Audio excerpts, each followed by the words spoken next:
Hello. ഇപ്പോൾ നമ്മളിന്നൊരു മീൻകറിയാണ് വയ്ക്കാൻ പോകുന്നത്. അത് എങ്ങനെയാണ് റെഡിയാക്കുന്നതെന്ന് കാണാം. ഓക്കെ. മീൻകറിക്ക് വേണ്ടിയുള്ള അരപ്പാണ് തേങ്ങ, മഞ്ഞൾപ്പൊടി, ഉള്ളി, പുളി. ഇത് നമുക്ക് നന്നായിട്ട് അരച്ചെടുക്കാം. എണ്ണ ചൂടായിട്ടുണ്ട്. നമുക്കിതിലേക്ക് കുറച്ച് കടുക് ഇട്ട് കൊടുക്കാം.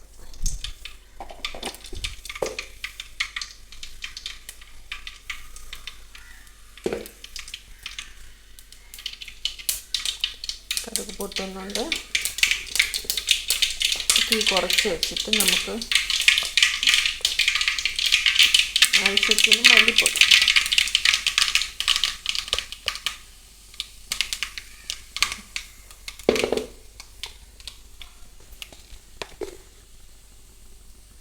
പിന്നെ മുളക് പൊടി, എരിവനുസരിച്ച് ആവശ്യത്തിന്, എന്നിട്ട് പച്ച മണം മാറുന്നത് വരെ നന്നായിട്ട് മൂപ്പിക്കും.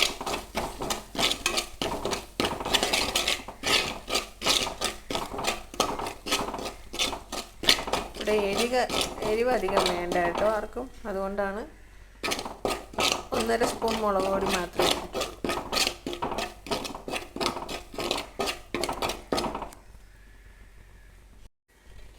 നന്നായിട്ട് മൂത്തിട്ടുണ്ട്. നമുക്ക് അരച്ചു വച്ചിരിക്കുന്ന അരപ്പ് ഇതിലേക്ക് ഇടാം.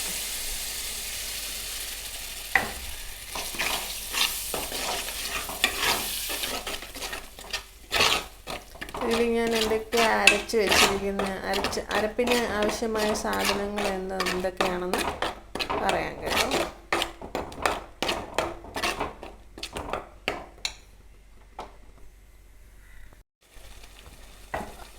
ഇപ്പോൾ എണ്ണയൊക്കെ ഇങ്ങനെ മീതി തെളിഞ്ഞ് വന്നിട്ടുണ്ട്.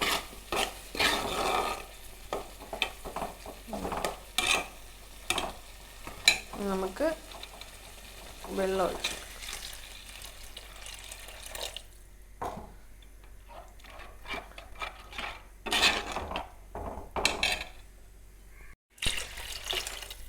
മീൻ വേകാനുള്ള വെള്ളവും കൂടെ ഒഴിച്ചു കൊടുത്തിട്ടുണ്ട്.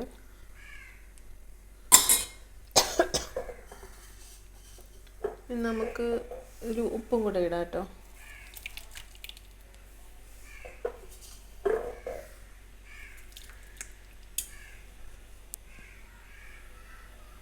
ഇത് നന്നായിട്ടൊന്ന് തിളക്കട്ടെ. നമുക്ക് ഇതിനിടയ്ക്ക് തക്കാളിയും കൂടി ഇട്ട് കൊടുക്കാം. തക്കാളി, പച്ചമുളക്, കറിവേപ്പില ഒക്കെ ഇട്ട് കൊടുക്കാം. ഇപ്പോൾ ഇത് അരപ്പ് നന്നായിട്ട് തിളയ്ക്കുന്നുണ്ട്. ഇതിൽ ഞാൻ തക്കാളിയും പച്ചമുളകും പിന്നെ ഉലുവ പൊടി ഇട്ടിട്ടുണ്ട്. നമുക്ക് മീൻ ഇതിലേക്ക് ഇടാം. കൊഴിയാള മീനാണ് കേട്ടോ, കൊഴിയാളയാണ്.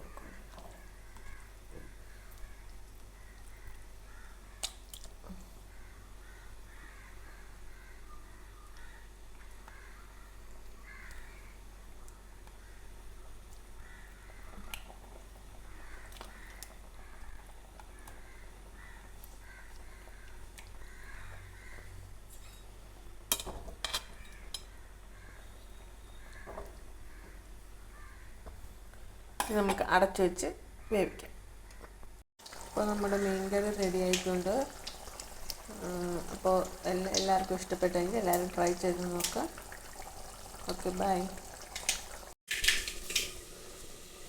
ഇപ്പോൾ നമ്മൾ തോരനാണ് വയ്ക്കുന്നത്. ഇപ്പോൾ കടുക് പൊട്ടിച്ചു.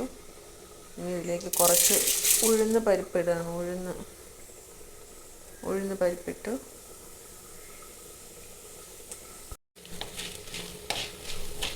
ചെറുതായിട്ടൊന്ന് നോക്കുമ്പോൾ കേബേജ് തോരനാണ് വെക്കുന്നത്. കേബേജും സവാളയും കൂടെ അരിഞ്ഞ് വെച്ചിട്ടുണ്ട്. നമ്മൾ ഇതിലേക്ക് ഇടുകയാണ്. എന്നിട്ട് നന്നായിട്ട് ഇളക്കി കൊടുക്കുക.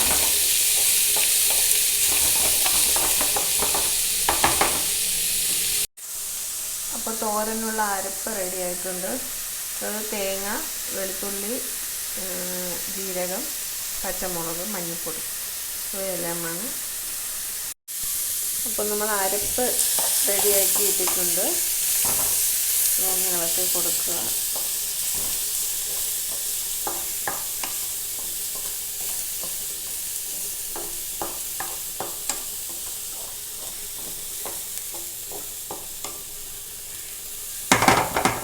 നമുക്ക് അടച്ചു വെച്ച് വേവിക്കാം. ഇപ്പം നമ്മുടെ തോരൻ ഇവിടെ റെഡി ആയിട്ടുണ്ട്, ക്യാബേജ് തോരൻ. Okay, bye bye, see U.